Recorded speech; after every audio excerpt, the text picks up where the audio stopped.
باللہ من الشیطان الرجیم بسم اللہ الرحمن الرحیم انما المؤمنون اخوة فاصلحوا بین اخویکم واتقوا اللہ لعلکم ترحمون یا ایہا الذین آمنوا لا یسخر قوم من قوم عسى ان یکونوا خیرا منہم ولا نساء من نساء عسى ان یکن خیرا منہن ولا تلمزوا انفسکم ولا تنابزوا بالالقاب بئس الاسم الفسوق بعد الایمان ومن لم يتب فاولئک هم الظالمون یا ایہا الذین آمنوا اجتنبوا کثیرا من الظن ان بعض الظن اسم ولا تجسسوا ولا یغتب بعضکم بعضا أَيُحِبُّ أَحَدُكُمْ أَنْ يَأْكُلَ لَحْمَ أَخِيهِ مَيْتًا فَكَرِهْتُمُوهُ وَاتَّقُوا اللَّهَ إِنَّ اللَّهَ تَوَّابٌ رَحِيمٌ يَا أَيُّهَا النَّاسُ إِنَّا خَلَقْنَاكُم مِّن ذَكَرٍ وَأُنثَىٰ وَجَعَلْنَاكُمْ شُعُوبًا وَقَبَائِلَ لِتَعَارَفُوا إِنَّ أَكْرَمَكُمْ عِندَ اللَّهِ أَتْقَاكُمْ إِنَّ اللَّهَ عَلِيمٌ خَبِيرٌ صدق اللہ العظیم۔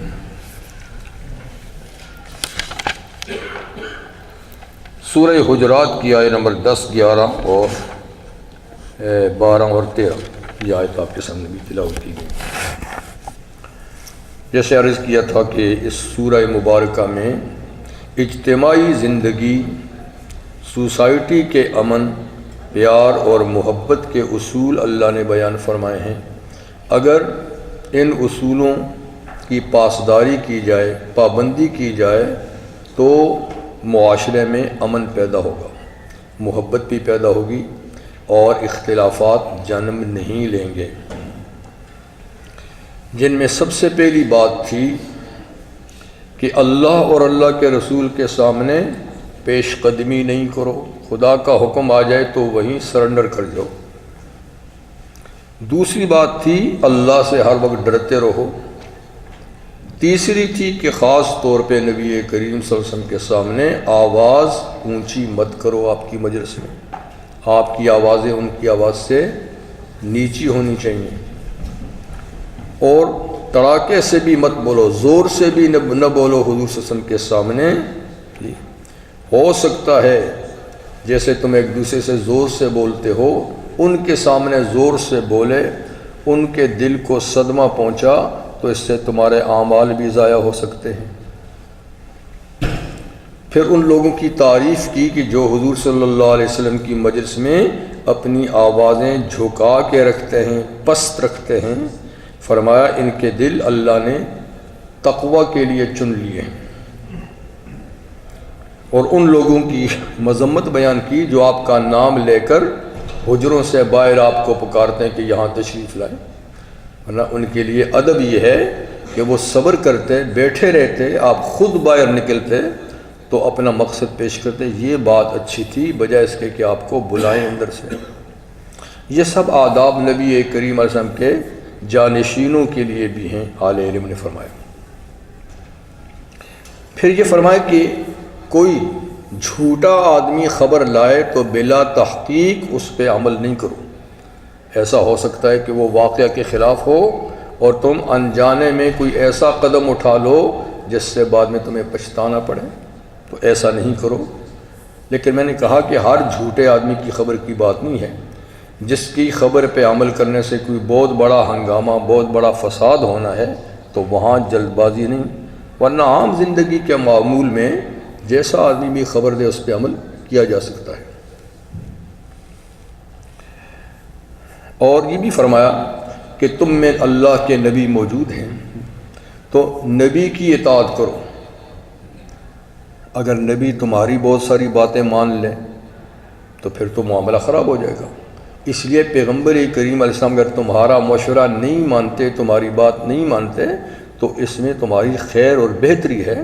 تم محسوس نہیں کرو کہ جناب ہم نے یہ رائے دی تھی، ہماری رائے تو نہیں مانی گی، بلکہ اللہ کے نبی جو رائے دیتے ہیں اس کو اللہ کی وحی کی تائید حاصل ہوتی ہے۔ وہ تو اس میں تمہاری بہتری اور خیر ہے۔ یہ احتیاطی تدابیر ہیں۔ پھر یہ بھی فرمایا کہ ان تدابیر کے باوجود آخر شیطان بھی تو اپنی کارروائی میں مصروف ہے، اور اس کا پورا لشکر انسانوں کو گمراہ کرنے کے لیے دن رات کام میں ہے۔ پھر بھی اگر ان احتیاطی تدابیر کے باوجود تم میں مسلمانوں کی دو جماعتوں میں پھوٹ پڑ جائے، لڑائی ہو جائے، تو پھر یہ ہے کہ ان کو لڑتے ہوئے مت دیکھو، تماشے نہیں دیکھو۔ جو حاکم وقت ہے سب سے پہلے تو وہ دونوں متحارب لڑنے والی جماعتوں میں صلح کرائے۔ اگر کوئی ایسی جگہ ہے کہ جہاں حاکم وقت ایسا نہیں ہے تو عام مسلمانوں کو مل کر ایسی دونوں جماعتوں میں صلح کرانا چاہیے۔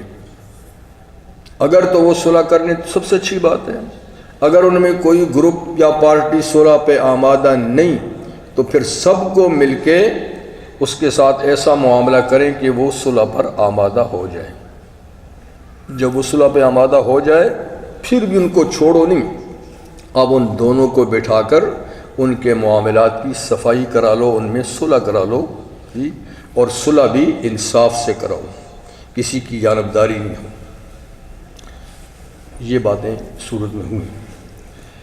آج فرمایا کہ انما المؤمنون اخوہ، دیکھو سارے مسلمان اسلامی رشتے میں، ایمانی رشتے میں آپس میں بھائی ہیں، سارے مسلمان آپس میں بھائی ہیں، اور بھائیوں میں بھی تنازعات ہو جاتے ہیں، جھگڑے ہو جاتے ہیں، لڑائیاں ہو جاتی ہیں۔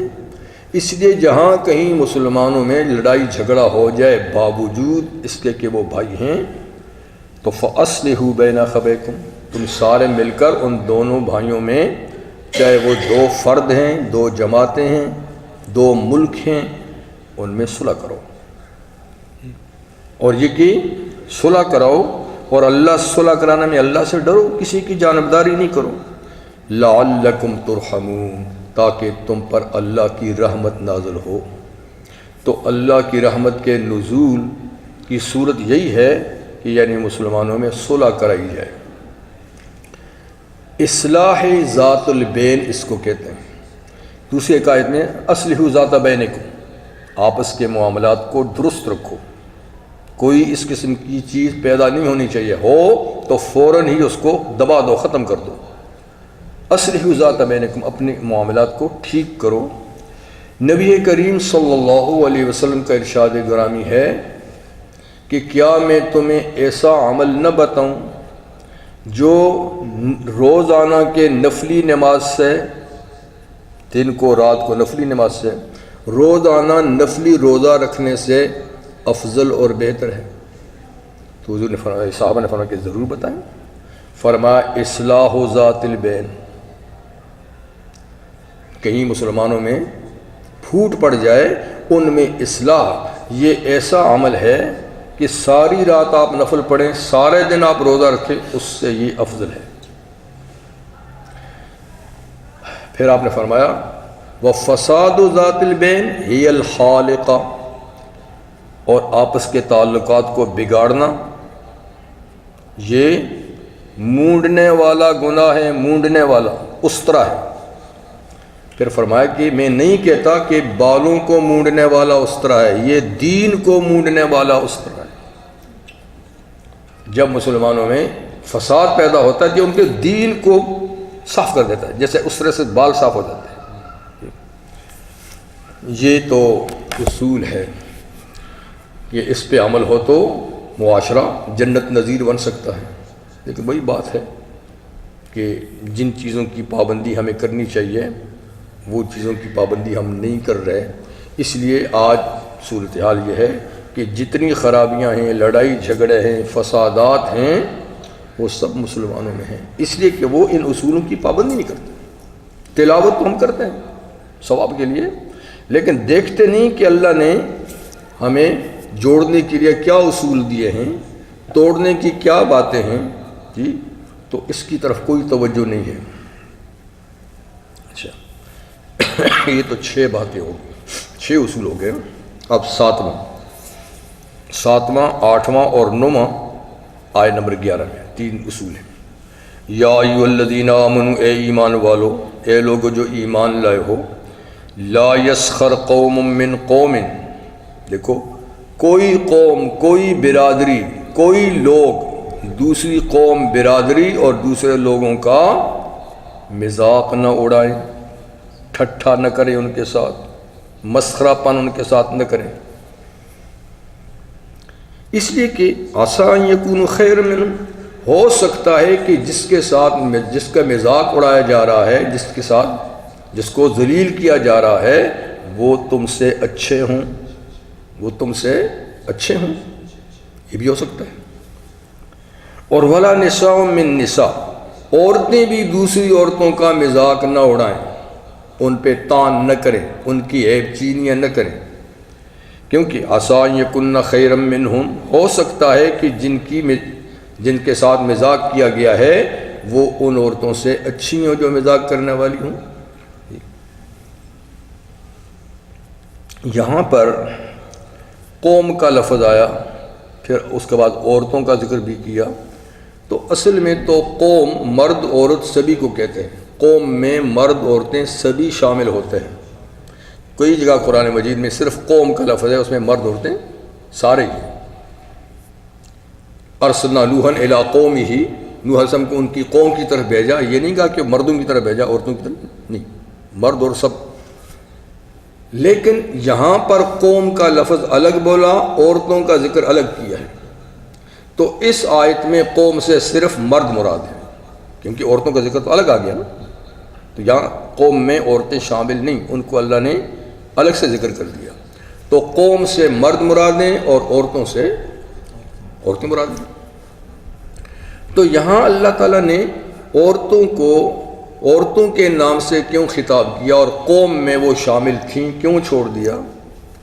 کہتے ہیں کہ یہ بیماری عورتوں میں نسبتاً مردوں سے زیادہ ہوتی ہے، دوسروں کا مذاق اڑانا، دوسروں کو نیچا دکھانا، یہ ان میں کچھ زیادہ ہی ہے، اس لیے اللہ نے ان کو خاص طور پہ الگ سے ذکر کیا کہ دیکھو کوئی عورت دوسری عورت کا بھی مذاق نہ ہو رہا ہے۔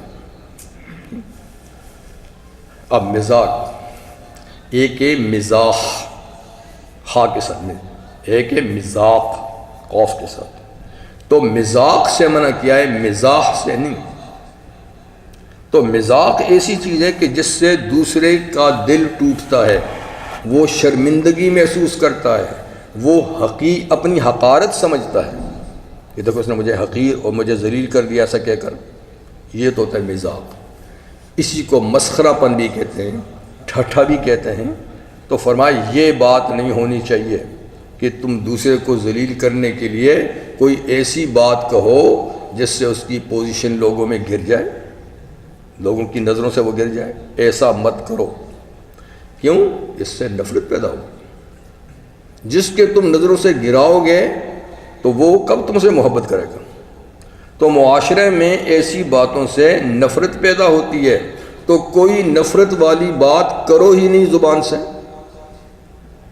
جیسے نبی کریم صلی اللہ علیہ وسلم کا ارشاد ہے، من کان یؤمن باللہ والیوم الآخر فلیقل خیرا او لیصمت، جو شخص اللہ اور یوم آخرت پہ ایمان لاتا ہے اس کو چاہیے کہ زبان سے اچھی بات نکالے ورنہ چپ رہے۔ اچھی بات اس کے پاس نہیں ہے تو خاموش رہے، اس لیے کہ بری بات سے تو نفرتیں پیدا ہوتی ہیں۔ تو فرمایا کہ مسخرہ پن نہ کرو، اور یہ ہے بھی جاہلوں کا کام۔ بنی اسرائیل میں ایک واقعہ پیدا ہوا تھا، ایک آدمی کو اس کے اپنے بھتیجوں نے قتل کر کے ایک دوسرے شہر کی بارڈر پہ جا کر جنگل میں چھوڑ دیا اس کا مال لینے کے لیے، کیونکہ ان کے یہ بھتیجے پھر اس کے وارث بنتے تھے ان کی شریعت میں۔ تو موسیٰ علیہ السلام کے پاس آئے کہ ہمارا آدمی مر گیا ہے، کسی نے قتل کیا ہے، قاتل کا پتہ نہیں، آپ بتائیے، آپ فیصلہ کیجیے۔ تو موسیٰ علیہ السلام تو اللہ کے نبی تھے، وہ کوئی عام جج تو نہیں تھے کہ شہادتیں ادھر ادھر سے لیتے، اور یہ ڈائریکٹ اللہ سے درخواست کی، یا اللہ ان کے آدمی کا قاتل بتائیے۔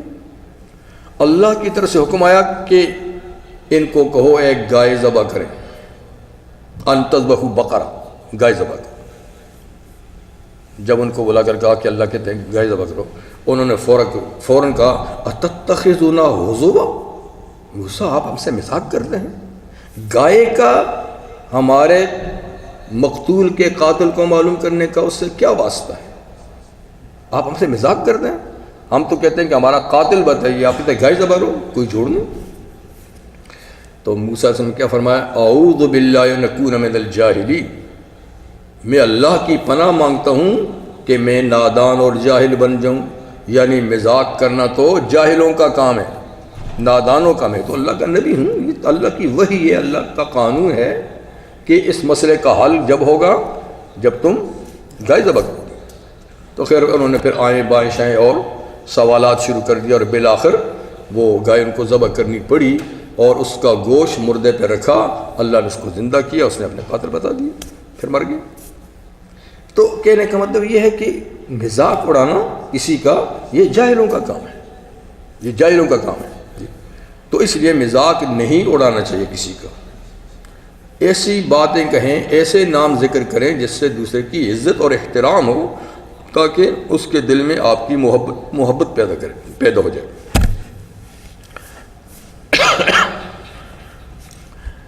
ایک ہے، میں نے کہا ایک ہے مزاح۔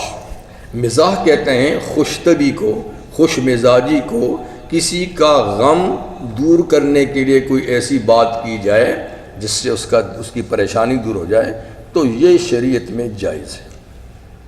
رحمت عالم صلی اللہ علیہ وسلم بھی صحابہ سے مزاح کرتے تھے، لیکن یہ بھی اسی صورت میں جائز ہے جب اگلا آدمی مزاح کو بھی برداشت کرتا ہے۔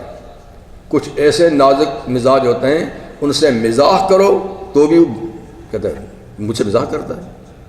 تو پہلے دیکھیے کہ جس سے مزاح کرتے ہیں وہ آپ کے مزاح کو برداشت بھی کرتا ہے کہ نہیں، کرتا ہے تو کرے، نہیں کرتا تو مت کرے، پھر مزاح بھی منع ہے۔ اور صحابہ نے کہا کہ انت تداعبنا وانت رسول اللہ، حضور آپ ہم سے مزاح کرتے ہیں حالانکہ آپ اللہ کے رسول ہیں۔ یا ان کا خیال تھا کہ رسول مزاح نہیں کرتا، تو حضور نے فرمایا ہاں میں مزاح کرتا ہوں، اور میں صرف سچی بات ہی زبان سے نکالتا ہوں، مزاح میں بھی سچی بات کہتا ہوں، جھوٹ نہیں، کیونکہ جھوٹا مزاح بھی منع ہے، اور جس مزاح سے دوسرے کا دل دکھے وہ مزاح بھی منع ہے۔ فرمایا کہ میں تو جو بات کہتا ہوں بالکل حق بات کہتا ہوں۔ نبی کریم صلی اللہ علیہ وسلم کی پھوپھی حضرت صفیہ تشریف لائیں، کہنے لگیں کہ حضور دعا کریں اللہ مجھے جنت نصیب کرے، جیسے کہ کہتے ہیں دوسرے جنت نصیب کرے۔ آپ نے ان کی دلداری کے لیے فرمایا تو بوڑھی عورتیں تو جنت میں نہیں جائیں گی، بوڑھی عورتیں تو جنت میں نہیں جائیں گی۔ اب وہ پریشان ہوگی، یہ کیا بات ہے، میں نے تو جنت کے داخلے کی درخواست کی، آپ کہتے ہیں بوڑھی، تو میں تو بوڑھی ہوں۔ جب حضور نے محسوس کیا کہ یہ سمجھی نہیں ہے مزاح، تو آپ نے فرمایا بڑی بھی آپ جوان ہو کے جائیں گی، بڑھاپے کی حالت میں نہیں جائیں گی، یعنی آپ جائیں گی لیکن بوڑھی نہیں جائیں گی، آپ کو اللہ جوان کر کے بھیجے گا۔ تو ان کی پریشانی ختم ہو گئی۔ پیغمبر کریم صلی اللہ علیہ وسلم کے پاس ایک صاحب آئے، کہنے لگے میں جہاد میں جانا چاہتا ہوں پر میرے پاس سواری نہیں ہے، کوئی سواری کا انتظام کریں۔ آپ نے فرمایا میں تو تجھے اونٹ کا بچہ دوں گا۔ اس نے کہا حضور میں بچے کو، یہ تو مجھ پر بوجھ ہوگا، اس سے میں کیا کروں گا، مجھے تو سواری چاہیے، بچے سے کیا کروں گا۔ آپ نے فرمایا میاں تم بڑا بچہ لے لینا نا، ہر اونٹ کسی اونٹنی کا بچہ ہی ہوتا ہے۔ میں نے کب کہا کہ چھوٹا سا دوں گا، بچہ دوں گا، تو ہر اونٹ اونٹنی کا بچہ ہوتا ہے۔ تو اس طرح کی کبھی کبھی حضور صلی اللہ علیہ وسلم مزاج شناس تھے، کسی کو پریشان دیکھا تو ہلکا پھلکا اس کے ساتھ مزاح کر دیا، صحابہ بھی کرتے تھے۔ حضرت علی رضی اللہ عنہ کا قد چھوٹا تھا، حضرت عمر لمبے تھے، ایک اور صحابی ان کا قد بھی لمبا تھا۔ تینوں حضرات جا رہے تھے، اس طرح جا رہے تھے کہ ساتھ والوں نے حضرت علی کے ہاتھ پکڑے ہوئے تھے، تو بیچ میں علی جا رہے ہیں، ادھر دوسرے۔ کسی نے ان میں سے کہا علی تم ہم دونوں کے درمیان ایسے لگتے ہو جیسے لنا کے نون کا شوشہ، لنا لکھے نا، لنا تو بیچ میں جو نون کا شوشہ چھوٹا ہوتا ہے، ادھر لام لمبا، ادھر الف، تم تو یوں لگتے ہو جیسے کہ لنا کے نون کا شوشہ. علی بھی تو علی تھے. انہوں نے جواب دیا, انہوں نے کہا ہاں میاں میں لنا کا نون کا شوشہ ہوں, اگر مجھے بیچ سے ہٹا دو تو تم رہ جاؤ گے لا. لا کا معنی کچھ نہیں, تو تمہاری پوزیشن بھی میری وجہ سے بنی ہے. تو دونوں طرف سے مذاق ہو گیا. تو ایسی باتیں چل جاتی تھیں. علی مرتضیٰ رضی اللہ تعالیٰ عنہ بیمار ہو گئے ایک دفعہ, تو بڑے بزرگوں نے چاہا کہ ان کی عیادت کرے, بیمار پرسی کریں. ابو بکر صدیق بھی تیار ہوئے, عمر فاروق بھی, عثمان غنی بھی تیار ہوئے کہ چلو بھائی علی بھائی بیمار ہیں, بیمار پرسی کرتے ہیں. تو بیمار پرسی کے لیے ان کے گھر آئے تو علی کی بیماری چلی گئی. خوش ہوا کہ ماشاءاللہ جی امت کے بہترین لوگ میرے گھر آئے ہیں, تو خوشی سے ان کی بیماری. اب وہ سوچنے لگے کہ اتنے معزز مہمان میرے گھر آئے ہیں تو ان کی کوئی خاطر تواضع بھی کروں. گھر میں معلومات کی تو کوئی چیز کھانے کی نہیں تھی سوائے شہد کے. شہد ایک بوتل میں تھا اور کوئی گھر میں کھانے کی. انہوں نے کہا چلو یہی رکھ دیتے ہیں, کیا کریں. تو ایک سفید پلیٹ میں بوتل سے ڈالا شہد اور ان کے سامنے کہ یہ لیجئے. اب وہ کھانے کے لیے تو نہیں آیا تھا نا, وہ ان کا مقصد تھا کہ کوئی ایسی بات چیت کریں جس سے علی کا غم دور ہو جائے, بیماری دور ہو جائے. اب سوچتے ہیں کہ کیا چیز, کہاں سے بات شروع کریں. تو حضرت ابو بکر صدیق کی نظر پڑی تو شہد میں ایک چھوٹا سا بال پڑا ہوا تھا, بس وہ بال خوشطبی کا ذریعہ بن گیا. بال پہ نظر پڑی تو حضرت ابو بکر صدیق بولے الدین انور من الطشت وذکر اللہ احلی من العسل والشریعت ادق من الشعر. یعنی دین اسلام اس پلیٹ سے بھی زیادہ نورانی ہے, اللہ کا ذکر شہد سے بھی زیادہ شیریں ہے, لیکن شریعت کی ساری باتوں پہ عمل کر لینا بال سے بھی باریک کام ہے. دوسروں نے کہا یار کیا, ہاں انہوں نے دیکھا وہ بال پڑا ہوا ہے. تو اب حضرت عمر بولے, انہوں نے کہا کہ الجنت انور من الطشت ونعیمها احلی من العسل والصراط ادق من الشعر.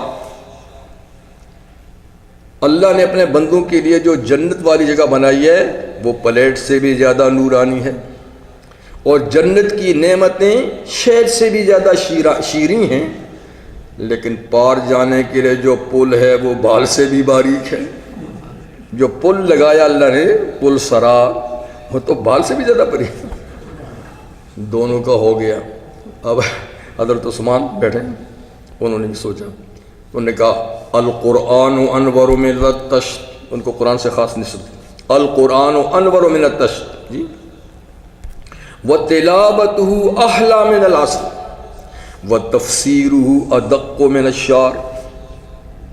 کہتے بھائی اللہ کی کلام قرآن پلیٹ سے بھی زیادہ نورانی کتاب ہے جی, اور اس کی تلاوت شہد سے بھی زیادہ شیریں ہے, مگر اس کی تفسیر بال سے بھی باریک کام ہے, ہر کسی کا کام نہیں. اب حضرت علی دیکھ رہے ہیں کہ یہ حضرات دیکھو انہوں نے چھوٹے سے بال پہ تقریریں شروع کر دی ہیں. یہ نہیں کہ بال نکال کے پھینک دیں اور کھائیں, اس کو دیکھتے ہیں تقریر. اب ان کا نمبر تھا. تو حضرت علی بھی تو بڑے مزاحی تھے, یعنی جتنے بڑے عالم تھے اتنے ہی مزاح بھی کرتے تھے.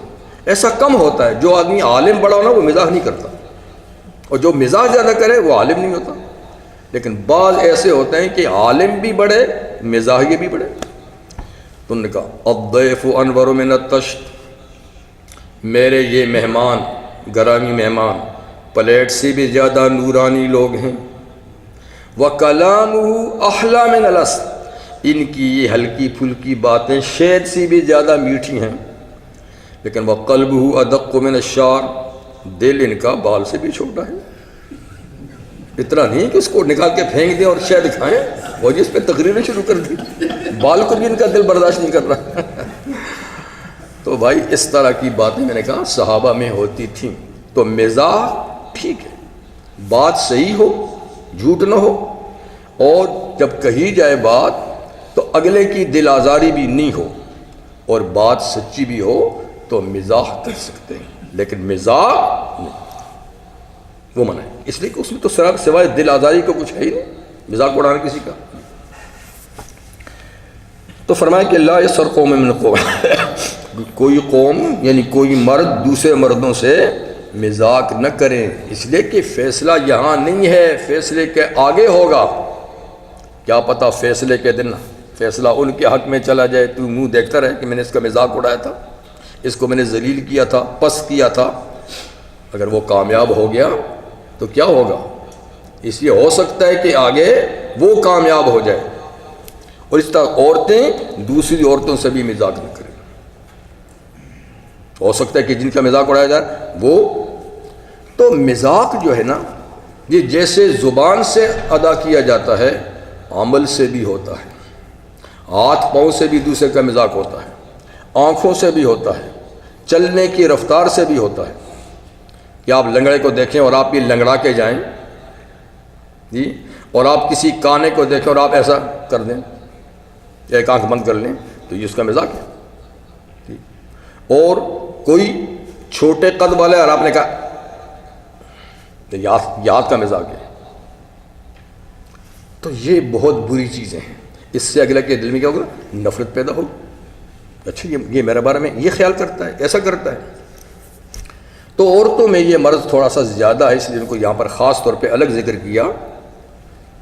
ایک دفعہ ام المومنین حضرت صفیہ بنت خویی رضی اللہ تعالیٰ عنہ، جو خیبر کے سردار کی بیٹی تھیں اور خیبر میں جنگ ہوئی تو وہ قیدی بن کر آئیں، تو نبی کریم صلی اللہ علیہ وسلم نے ان کو آزاد کیا اور ان کو ام المومنین کا شرف دیا، نکاح کیا ان کے ساتھ۔ یہ قد میں ذرا چھوٹی تھی، تو حضور کی کسی دوسری بیوی نے ان کے دل میں تحقیر تو نہیں تھی، لیکن عمل تو تحقیر کا نا، تو اس نے دوسرے کو دیکھ کر کہا آ رہی ہے یعنی پست قد آ رہی ہے۔ جب حضور کو خبر پہنچی تو حضور نے فرمایا تم نے تو ایسی، حالانکہ یہ بات نہیں ہے، اشارے سے تم نے تو ایسی بات کہی ہے کہ یہ سمندر میں ڈال دی جائے تو سمندر بھی کڑوا ہو جائے۔ یعنی گناہوں کے جو اثرات ہیں اس کا تو ہمیں احساس نہیں کہ ایک ایک گناہ کے کتنے بد اثرات ہوں گے۔ فرمایا کہ یہ تم سمندر میں ڈالو یہ بات۔ اسی طرح ان کے بارے میں کسی بیوی نے کہہ دیا، کسی وجہ سے باتیں کو ہو جاتی ہیں آپس میں کہ یہ تو یہودی کی بیٹی ہے، تانا دیا نا، یہودیت کا تانا کہ یہ تو اب تو نہیں ہے لیکن یہ یہودی کی بیٹی ہے، مطلب کہ ہم بڑی شریف ہیں، ہم قریش ہیں، فلاں ہمارا خاندان، یہ تو یہودی کی بیٹی ہے۔ وہ روتی ہوئی حضور کے پاس گئی کہ حضور مجھے فلانی کہتی ہے کہ تو یہودی کی بیٹی ہے۔ اس کو تو خیر حضور نے بلا کر ڈانٹ پلائی کہ کیوں کہا تم نے اس کو، دل آزاری کیوں کی؟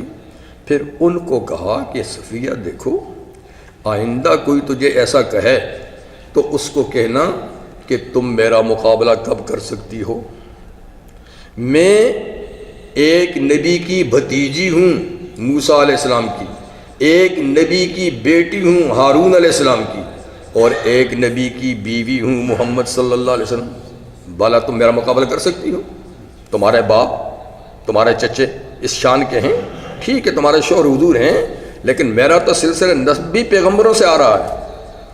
تو اس سے ان کی دلداری ہوئی، فرمایا کہ ٹھیک ہے۔ تو مقصد یہ کہ یہ چیزیں نہیں ہونی چاہیے، اس سے دوسروں کی دل دکھتا ہے، نفرتیں پیدا ہوتی ہیں۔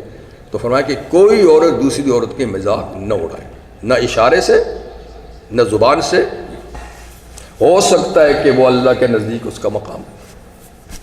ابو ذر غفاری رضی اللہ تعالیٰ عنہ بڑے مشہور و معروف جلیل قدر صحابی ہیں، شرپسند لوگ تو ہر دور میں ہوئے ہیں۔ تو کسی نے حضرت ابو ذر غفاری کو کچھ برے الفاظ کہہ دیے، تیش میں آ کر غصے میں آ کر کچھ کہہ دیے، تو انہوں نے جواب تیش میں نہیں دیا، انہوں نے فرمایا کہ اے صاحب، پیار سے کہا اے صاحب، میرے اور جنت کے درمیان ایک تنگ رستہ ہے، پل صراط، میرے اور جنت کے درمیان ایک تنگ رستہ ہے، اگر تمہیں بخیریت اس تنگ رستے سے نکل کے پار ہو گیا، پھر تو تیری باتوں کی کوئی فکر ہی نہیں ہے، پھر تو تیری باتوں کی کوئی فکر ہی نہیں، تو اس سے بھی زیادہ کہہ دوں۔ لیکن اگر میں اس گھاٹی سے پار نہ جا سکا تو میں اس سے بھی زیادہ بری باتوں کا مستحق ہوں جو تو نے کہی۔ مطلب کہ بھائی فیصلہ تو آگے ہوگا، جو آگے کامیاب ہو گیا بس وہ کامیاب، جو وہاں فیل ہو گیا وہ فیل۔ یہاں کون سی بات ہے؟ تو کیسی بات کہی، وہ آدمی خود ہی شرمندہ ہو گیا کہ میں نے بڑی غلط بات کی۔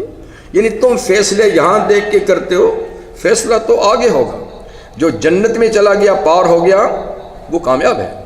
تم جتنی برائیاں کرو اس کی، جو گالیاں دو اس کو، جو بھی کہو، اس کا کیا بگڑے گا؟ لیکن وہاں سے رہ گیا، جہنم میں چلا گیا، تو وہ ہر برائی کا مستحق ہے، جو بھی کہو۔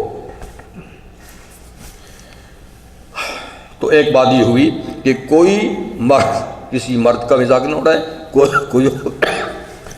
کوئی عورت کسی عورت کا مذاق نہ اڑائے۔ اس کے بعد 8واں اصول، وَلَا تَلْمِزُوا أَنفُسَكُمْ، اور عیب نہ نکالو اپنے لوگوں کے، اپنے یعنی اپنے لوگوں کے۔ تو اس میں اللہ تعالیٰ نے یہ نہیں کہا کہ عیب نہ نکالو دوسروں کے، بلکہ کہا عیب نہ نکالو اپنوں کے۔ مطلب کہ تم دوسرے کا عیب نکالو گے تو دراصل وہ تمہارا اپنا عیب ہوگا، کیونکہ مسلمان تو ایک جسم و جان ہے۔ اگر وہ دوسرے کا عیب نکالے گا تو اصل میں تو قرآن حکیم میں بہت سی جگہوں یہ کہا ہے وَلَا تَقْتُلُوا أَنفُسَكُمْ، اپنے آپ کو مارو نہیں۔ حالانکہ اپنے آپ کو نہیں مارتے، لوگ دوسروں کو مارتے ہیں۔ مطلب کہ دوسرے مسلمان کو قتل کیا جیسے تم نے اپنے آپ کو قتل کیا، اور دوسرے کا مذاق اڑایا جیسے تم نے اپنا۔ تو عیب نہ نکالو اپنوں کا، کہ تم اپنا نکالتے ہو۔ اس پر ایک سورت ہے سورہ ہمزہ لمزہ، وَيْلٌ لِكُلِّ ہُمَزَةٍ لُمَزَةٍ، ہلاکت اور بربادی ہے ہر اس شخص کے لیے ہمزہ جو دوسروں کی غیبت کرتا ہے، پیٹھ پیچھے ایسی باتیں کرتا ہے جو منہ پر کرو تو اس کو تکلیف پہنچے، اور لمزہ جو ان میں عیب نکالتا ہے۔ تو لمزہ عیب اور وہ پیٹھ پیچھے، ان کے لیے فرمایا ہلاکت ہے جی۔ تو لا تلمزوا انفسکم، اپنے لوگوں کو ان میں عیب نہ نکالو۔ ولا تنابزوا بالالقاب، اور نام بھی نہیں بدلو۔ جو ماں باپ نے نام رکھا ہے اسی نام سے پکارو، اپنے پاس سے للو کلو فلانا فلانا یہ جو لوگ رکھ دیتے ہیں، نہیں، ایسے نام سے پکارو گے تو اس کے دل میں محبت پیدا ہوگی۔ عمر فاروق فرماتے ہیں رضی اللہ عنہ کہ آدمی کا جو پیارا محبوب نام ہے جس کو سن کے وہ خوش ہوتا ہے، اس نام سے اس کو پکارنا چاہیے تاکہ اس کے دل میں آپ کی محبت پیدا ہو۔ لیکن آپ اس کا نام بگاڑ کے پکاریں گے تو نفرت پیدا ہو جائے گی۔ تو اس لیے نام لینے میں کیا کرو، یعنی نام بگاڑ کے مت لو، اور ان کے خاندان میں عیب بھی نہ نکالو۔ تو تو فلان خاندان کا آدمی ہے، تو تو فلانے کا بیٹا ہے، تو فلانی کی بیٹی ہے، یہ عیب ہے۔ اس میں کیا مطلب فلانے کا بیٹا یا فلانی کی بیٹی ہے؟ بات تو یہ ہے کہ آگے کیا ہونا ہے۔ تو رحمت عالم صلی اللہ علیہ وسلم نے خطبہ حجۃ الوداع میں بھی خاص طور پہ یہ ارشاد فرمایا، لا فضل لعربی علی عجمی ولا لعجمی علی عربی ولا اسود علی احمر ولا احمر علی اسود انما الفضل بالتقوی، کہ یہ خاندانی، نسبی اور رنگت اور زبان کے فخر ان کو ختم کر دو۔ کوئی بزرگی برتری نہیں حاصل کسی عربی کو غیر عربی پر، اور نہ کسی غیر عربی کو عربی پر، نہ کسی سیاہ کو سفید پر، نہ کسی سفید کو سیاہ پر۔ انما الفضل بالتقوی، فرمایا بزرگی صرف تقوی سے حاصل ہوتی ہے۔ کون اللہ کا زیادہ وفادار ہے، کون زیادہ دیندار ہے، تو اللہ تو اس پہ فیصلہ کریں گے۔ حسن ز بصرہ، بلال از حبش، صہیب ز روم، ز خاک مکہ ابو جہل، نیچے بولا جبیس۔ دیکھا نا، یہ ہے تقوی۔ جن کے دل روشن تھے، جن کے دل سفید تھے، شکل بھدی ہے، سیاہ ہیں، مگر دل سفید ہے۔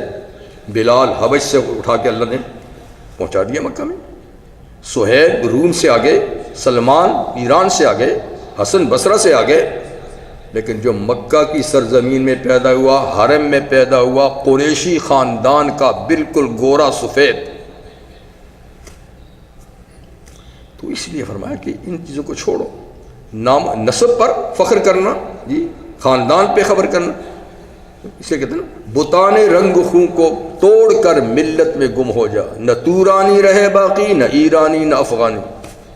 مسلمان کو مشرق میں مغرب میں وہ ایک ہی ہے بس، تو یہ علاقائی، یہ لسانی تفرقے نہ مال و دولت ہے، نہ غربت افلاس ہے، بس جس میں تقوی زیادہ ہے وہ آگے ہے۔ اسی لیے حضرت عمر رضی اللہ عنہ حضرت صہیب کو، حضرت بلال کو کہتے تھے یا سیدنا، اے ہمارے سردار بلال یہاں آؤ، اے ہمارے سردار۔ یہ دونوں غلام تھے، لیکن بارگاہ نبوت میں ان کو بڑا رسوخ حاصل تھا، حضور پیار کرتے تھے تو صحابہ اس کا احترام کرتے تھے اور ان کو اپنا سردار کہتے تھے۔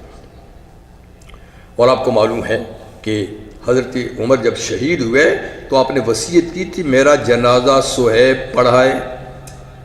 حالانکہ صہیب یورپی آدمی تھے، غلام بن کے مکہ میں آئے تھے، وہاں بڑے بڑے لوگ تھے، حضرت علی بھی موجود ہیں، جی حضرت عثمان بھی موجود ہیں، اجلہ صحابہ موجود ہیں، لیکن آپ نے میرا جنازہ یہ پڑھائے، یہ بتانے کے لیے کہ یہاں قومیت نہیں، وطنیت نہیں، لسانیت نہیں، یہاں جو اللہ کے زیادہ قریب ہے تو نام نہ بگاڑو، ٹھیک ہے نا، یعنی تذلیل کے لیے۔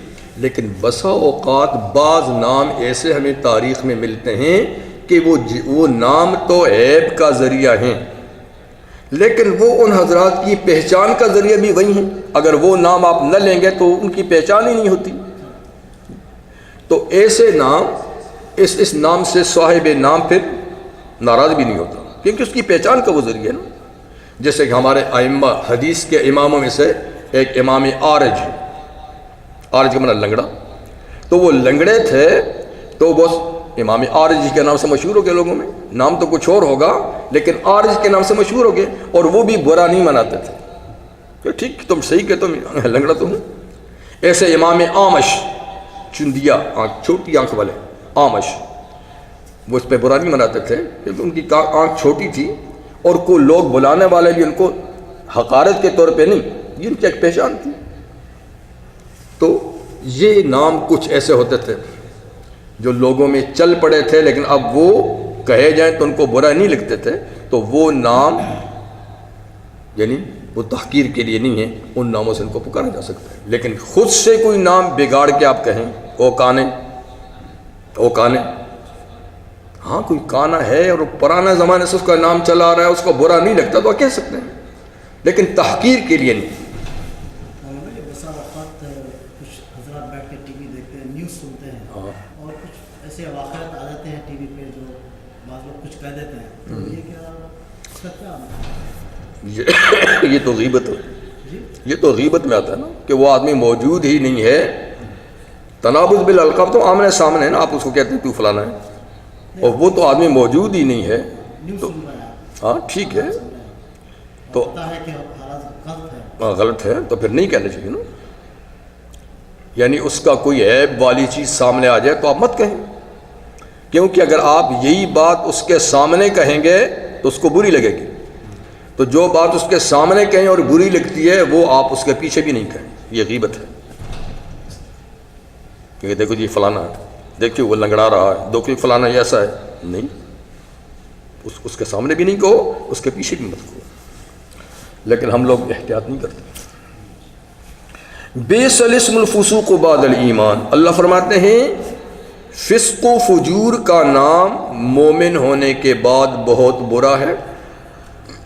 مطلب یہ ہے کہ تمہارا نام اللہ نے مومن اور مسلم رکھا ہے، اب تم ایسے بڑے بڑے گناہ کر کے اپنا نام فاسق رکھاتے ہو، کیونکہ یہ سب گناہ کبیرہ ہیں، اور جو آدمی گناہ کبیرہ کرے وہ فاسق ہوتا ہے۔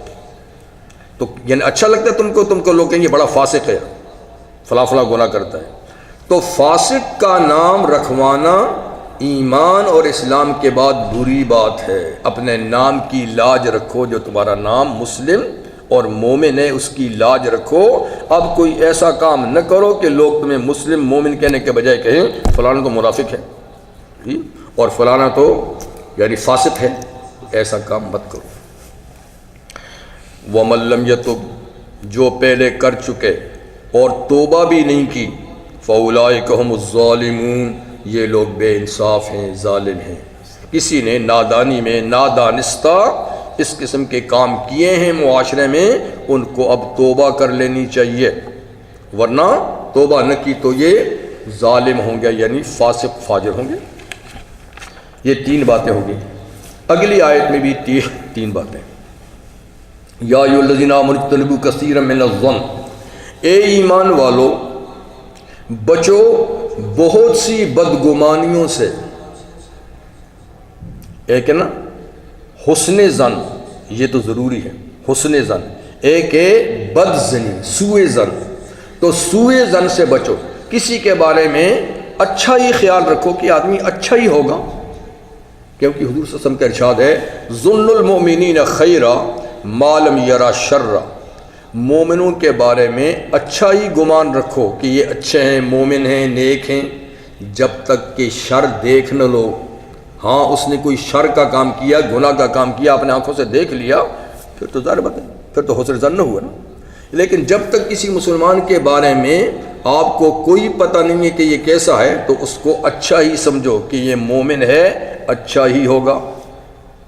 تو اس لیے یہاں فرمایا کہ بہت سے گمانوں سے بچو، اسے کہ ان بعض الظن اسم، بعض گمان خالی گناہی ہوتے ہیں، اس کے پیچھے کوئی حقیقت نہیں ہوتی۔ آپ نے کسی کے بارے میں کچھ خیال کیا، حالانکہ وہ آدمی ایسا نہ تھا، تو یہ گناہی ہوا۔ تو جب تک اس کی برائی آپ کے سامنے آ نہ جائے، یعنی یا تو یہ کہ کھلے عام ایک غلط کام کر رہا ہے، اب تو حسن ظن نہیں ہوگا نا، یا آپ کو باوثوق با اعتماد ذرائع سے معلوم ہو جائے کہ یہ آدمی ایسا ایسا کام کرتا ہے، پھر تو ٹھیک ہے۔ لیکن کسی آدمی کے حالات سے آپ واقف نہیں اور خواہ مخواہ اس کے بارے میں کہ یہ ایسا ہوگا، یہ ایسا ہوگا، ایسا مت کرو۔ تو ظن جو ہے نا، ظن کا معنی ہے گمان، یعنی جو یقین کے خلاف ہے۔ ایک تو یقین، ایک ہے ظن۔ تو ہر ظن برا نہیں ہے، بلکہ بعض ظن تو واجب اور ضروری ہیں۔ وہ ہے اللہ کے بارے میں اچھا گمان رکھنا، یہ تو واجب اور ضروری ہے۔ اللہ کے بارے میں کوئی بد ظن ہو، یہ تو کفر ہے۔ کہتے ہیں بس مجھے تو اللہ نہیں بخشے گا، مجھے تو جہنم میں ڈالے گا، یہ تو کفر کی بات ہے۔ اللہ بڑے رحیم و کریم ہیں، بے شک میں گناہ گار ہوں، اللہ سے امید رکھتا ہوں مجھے توبہ کی توفیق دیں گے یا مجھے یوں معاف کر دیں گے، تو اللہ کے بارے میں حسن ظن واجب ہے، بد ظنی کفر ہے۔ اسی طریقے سے مومنوں کے بارے میں بھی جب تک کسی مومن سے کوئی غلط چیز آپ نے دیکھی نہیں یا قابل اعتماد ذریعے سے معلوم نہیں ہوئی، تو ان کے بارے میں بھی اچھا گمان رکھنا چاہیے۔ سورہ نور میں حق تعالیٰ شاہ نے حضرت ام المؤمنین عائشہ رضی اللہ تعالیٰ عنہ پہ جو منافقوں نے ایک تہمت لگائی تھی، اور پروپیگنڈے کے اندر وہ کچھ 3-4 مسلمان بھی شامل ہو گئے تھے، لیکن بعد میں جب اللہ تعالیٰ نے اس کا پردہ چاک کیا تو انہوں نے توبہ کر لی، ان کو شرعی سزا بھی مل گئی۔ تو وہاں اللہ فرماتے ہیں کہ لولا اس سمعتموہ قلتم ما یکون لنا ان نتکلم بہذا سبحانک ھذا بہتان عظیم۔ اللہ نے فرمایا ایسا کیوں نہیں ہوا، تم نے منافقوں کی بات کو لے کر پھیلایا، تو ایسا کیوں نہیں ہوا کہ جب تم نے یہ قصہ سنا تھا منافقوں سے تو تم کیا کرتے، تمہارا کام کیا تھا کہ تم مومنوں پر اچھا گمان رکھتے کہ نہیں یہ نہیں ہو سکتا، یہ بات نہیں ہو سکتی۔ پھر حضور کی بیوی، ابو بکر کی بیٹی، اور اس کے بارے میں یہ ایسی بات۔ تو لولا سمعتموہ تم نے جب یہ قصہ سنا تھا افک اور جھوٹ کا تو تم نے کیوں نہیں کہا ظن المومنون بانفسہم خیرا کہ مومن مردوں مومن عورتوں پر یہ ان کی جانوں میں خیر اور بھلائی کا گمان کرتے، تم نے یہ بدگمانی کیوں آگے پھیلائی؟ تو اللہ نے منع فرمایا اس لیے کہ اس چیز سے نفرت پیدا ہوتی ہے، اس سے نفرت پیدا ہوتی ہے۔ بعض ظن جو ہم نے کہا واجب ہیں، بعض مستحب بھی ہیں، بعض بہت سارے مسائل ظن ہی پر ہوتے ہیں۔ ساری چیزیں آنکھوں دیکھی تو نہیں ہوتی، آدمی دوسروں سے ظن کی بنیاد پہ بھی کئی فیصلے کرتا ہے، تو ہر ظن برا نہیں، لیکن بعض ظن فرمائے برے ہیں جو حقیقت کے منافی ہیں اور اس بدگمانی سے معاشرے میں خرابیاں پیدا ہوتی ہیں، وہ بنائیں۔ ایک بات یہ ہوگی۔ دوسری وَلَا تَجَسَّسُوا، کسی کے خفیہ حالات معلوم کرنے کے پیچھے مت پڑو، کسی کے چھپے ہوئے حالات کے معلوم کرنے کے پیچھے مت پڑو، یہ بھی غلط ہے۔ اگر آپ کسی کے چھپے ہوئے حالات کو ٹو لگائیں گے، معلوم کریں گے، پھیلائیں گے تو اس سے تو نفرت ہوگی، یعنی اس کو کیا لگے میرے معاملات سے، یعنی میرے خفیہ معاملات سے۔ تو فرمایا ایسا مت کرو، یہ سلسلہ بھی چل پڑا تو وہ بھی تمہارے خفیہ حالات پھر معلوم کرے گا۔ تو جو چیز سامنے ہے سو سامنے ہے، جو چھپی ہوئی ہے تو آپ کو کسی کے گھر سے کیا واسطہ ہے؟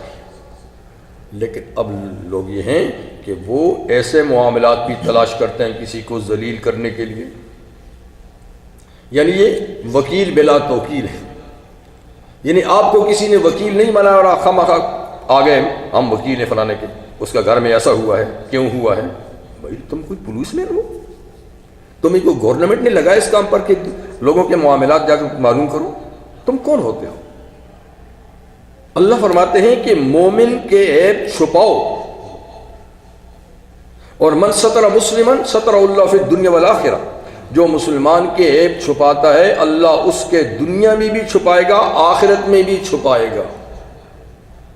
اتنا بڑا کام چھوڑ کر کہتے ہیں نہیں یہ تو ہم نے دیکھنا ہے، یہ کیوں کیا ہے، کیوں ہوا ہے، یا آپ کو حکومت نے جاسوس مقرر کیا ہے، وہ بھی ایک ڈیوٹی ہے، لیکن خواہ مخواہ جاسوسی کریں اور کسی کے ٹو لگائیں، اس کے خفیہ حالات معلوم کریں، تو یہ تو نفرت پیدا کرنے کا ذریعہ ہے، اور پھر تم یہ نہیں بچو گے۔ نہیں، یہاں تجسس کا ذکر ہے، حدیث میں تجسس کے ساتھ تخصص کا بھی ذکر ہے، وَلَا تَجَسَّسُوا وَلَا تَخَصَّصُوا، تخصص بھی نہیں کرو، تجسس بھی نہیں کرو، یعنی کسی کے حالات معلوم کرنے کے پیچھے مت پڑو، چھپ کر کسی کی بات سننا، کسی کے اندر کے حالات کو دیکھنا تجسس اور تحسس ہے، یعنی کسی خفیہ جگہ میں کھڑے ہو کر اس کی بات سننا، یا خفیہ جگہ سے دیکھنا کہ اندر باہر فلان جگہ کیا ہو رہا ہے، کیا کر رہا ہے، تم اس سے کیا سروکار ہے؟ اس سے نفرت پیدا ہوتی ہے۔ تو ولا تجسسوا، ولا یغتب بعضکم بعضا، تیسری بات یہ کہ ایک دوسرے کی غیبت نہیں کرو۔ تو غیبت کیا ہے؟ نبی کریم علیہ السلام سے پوچھا گیا کہ غیبت کی کیا تعریف ہے، تو آپ نے فرمایا ذکرک اخاک بما یکرہ، کہ تیرے بھائی کا تو اس طرح ذکر کرے جو اس کو پسند نہیں، کسی کے سامنے کسی کا ایسا ذکر کرنا جو اس کو پسند نہیں، یعنی اس کے سامنے کرو تو اس کو پسند نہیں، وہ اگر اس کی غیر موجودگی میں کرو گے تو وہ غیبت ہے۔ کسی نے کہا کہ حضور اگر وہ عیب اس میں ہے بھی تو، آپ نے فرمایا کہ ہے تبھی تو غیبت ہے، اگر وہ اس میں عیب ہے ہی نہیں اور تو اس کو ذکر کر رہا ہے یہ تو دوسرا گناہ ہے، فقط بہتہ، یہ تو نے اس پہ بہتان لگا دیا، یہ تو غیبت سے بھی بڑا گناہ ہے۔ تو کسی میں عیب ہے، وہ ایسا ہے کہ اگر آپ اس کے سامنے ذکر کریں گے تو اس کو تکلیف پہنچے، وہ اس کے پیچھے ذکر کریں گے تو غیبت ہے۔ اگر آپ نے کسی کے بارے میں کوئی ایسی بات کہی جو اس میں ہے ہی نہیں، یہ تو بہتان ہے، یہ تو اس سے بھی سنگین گناہ ہے۔ تو مطلب یہ ہوا کہ کسی کی غیبت نہیں کرو، کوئی اس کا عیب اس کے پس پش کسی سے بیان نہیں کرو۔ بعض جگہ عیب بیان بھی کیا جاتا ہے، وہ غیبت میں نہیں آتے۔ ایک یہ کہ کوئی آدمی علل اعلان گناہ کرتا ہے، ڈنکے کی چوٹ، سب کو معلوم ہے کہ شراب پیتا ہے، خود بھی کہتا پیتا ہوں، لوگ بھی جانتے پیتا ہیں، تو اس کے لیے کہہ دے کہ یہ شرابی ہے تو یہ غیبت نہیں ہوگی۔ ایک آدمی علل اعلان چوری کرتا ہے، اس کا پیشہ ہے، تو اس کو چور کے دیا تو یہ غیبت نہیں ہوگی۔ اسی طریقے سے کسی عالم دین سے فتویٰ لینے کے لیے کسی کا اس کے سامنے عیب بیان کر دیا تو یہ بھی غیبت نہیں، ورنہ تو وہ فتویٰ کیسے دے گا؟ اسی طریقے سے اللہ فرمائے لا يحب اللہ الجار بالسوء الا من ظلم، اللہ کسی برائی کو ظاہر کرنا پسند نہیں کرتے مگر مظلوم اگر ظالم کی کہانی ذکر کرے تو اجازت ہے۔ مظلوم اپنے اوپر ظلم ہوتے ہوئے وہ ذکر کرے کسی کے سامنے تو اس کو اجازت ہے۔ تو بعض جگہ مطلب ہے کہ وہ برائی تو ہو رہی ہے لیکن وہ غیبت کے زمرے میں نہیں آتی، ٹھیک ہے۔ وَلَا يَغْتَبْ بَعْضُكُمْ بَعْضًا، پھر اس کی اللہ تعالیٰ نے ایک زبردست مثال دی کہ یہ غیبت جو تمہیں بڑی میٹھی اور لذیذ لگتی ہے اور یہ جو تمہاری مجلسوں کی ایک زینت بنی ہوئی ہے، تمہاری مجلس ججتی سجتی نہیں جب تک کہ کسی کی کھال نہ ادھیڑو، فرمایا پتہ ہے اس کا انجام کتنا برا ہے۔ فرمایا اس کا انجام یہ ہے اَيُحِبُّ أَحَدُكُمْ، کیا تم میں سے کوئی آدمی اس بات کو پسند کرتا ہے ان یأکل لحم اخیہ میتا، کہ اپنے مرے ہوئے بھائی کا گوشت کھائے؟ اپنے مرے ہوئے بھائی کا گوشت کھانا کوئی پسند کرتا ہے؟ دیکھیے حرام اضطراری حالت میں جان بچانے کے لیے کھا سکتے ہیں، سور کا گوشت کھا لیا جان بچانے کے لیے، اور کوئی حلال چیز نہیں ہے۔ اس طریقے سے کوئی اور حرام چیز اضطراری حالت میں اجازت ہے، لیکن کوئی آدمی اپنے اضطراری حالت میں بھی اپنے بھائی کا گوشت نہیں کھائے گا، اور تو وہ حرام چیزیں کھا لے گا لیکن بھائی کے گوشت ہو گئے کہ بھائی تو مر رہا ہے کہ کھا، وہ نہیں کھائے گا۔ تو فرمایا کہ غیبت کرنا تو اتنا بڑا جرم ہے جیسے مردہ بھائی کے گوشت کو نوچ نوچ کے کھانا۔ فَكَرِهْتُمُ، تم اس کو تو پسند نہیں کرتے، جب اس کو پسند نہیں کرتے تو پھر کسی کی غیبت کیسے پسند کرتے ہو؟ کیونکہ غیبت کرنا اس کا گوشت کھانے کے مترادف ہے، اس کے گوشت کھانے ہی کی طرح ہے۔ وَاتَّقُوا اللَّهَ، پھر فرماتے ہیں دیکھو اللہ سے ڈرو، اور اللہ کا خوف ہی تمہیں ان اصولوں کا پابند بنا سکتا ہے۔ جب تک خدا کا خوف نہ ہو اصول قانون دستور پڑے رہتے ہیں اور ان کی خلاف ورزیاں ہوتی رہتی ہیں، کیونکہ یہاں ان اصول اور قانونوں سے بھاگنے کے بڑے چانس ہیں۔ یہ گناہ کر لو کوئی نہیں پوچھے گا، چلے جاؤ رشوت دے دو کچھ بھی کر لو، لیکن اللہ کی عدالت میں تو کوئی نہیں بھاگ سکے گا نا۔ تو فرمایا اس لیے واتقوا اللہ، اللہ سے ڈرو، یہاں کسی جرم کی سزا سے بچ گئے تو اللہ کی عدالت میں جرم کی سزا سے نہیں بچو گے، اللہ سے ڈرو۔ ان اللہ تواب الرحیم، اور بے شک اللہ تعالیٰ توبہ قبول کرنے والا اور مہربان ہے۔ اس لیے تمہیں یعنی اللہ باخبر کر رہا ہے، اور اللہ نے توبہ قبول کرنے کا دروازہ بھی کھول رکھا ہے۔ بڑے سے بڑا مجرم بھی جرم سے توبہ کر کے آئے تو اللہ اس کو قبول کر لیتے ہیں، اور بے حد اللہ مہربان ہیں۔ چلے آگے بھی نہ چلے جیسے آپ کہیں۔ ایک سوال ہے، اگر کوئی شخص جیسے کسی کو چیٹنگ کر رہا ہے اور انہوں نے میرا ساتھ نے چیٹنگ کی تو وہ میں دوسروں کو بتا دوں کہ بھائی اس سے بچو، چیٹنگ اس سے بچو کہہ سکتے ہیں، لیکن اس کا کوئی عیب نہ بتائیں کہ وہ یہ تمہارا میں cheating اس کرے گا۔ آدمی سے احتیاط کرو، یہ اتنا کہہ سکتے ہیں۔ یہ نہ بتائیں کہ اس سے میرا ہاں یہ کہ اس میں کیا ہے وہ کھول کے نہیں بتائیں، اتنا کہہ دیں کہ بھائی ان صاحب سے اپنے آپ کو بچاؤ۔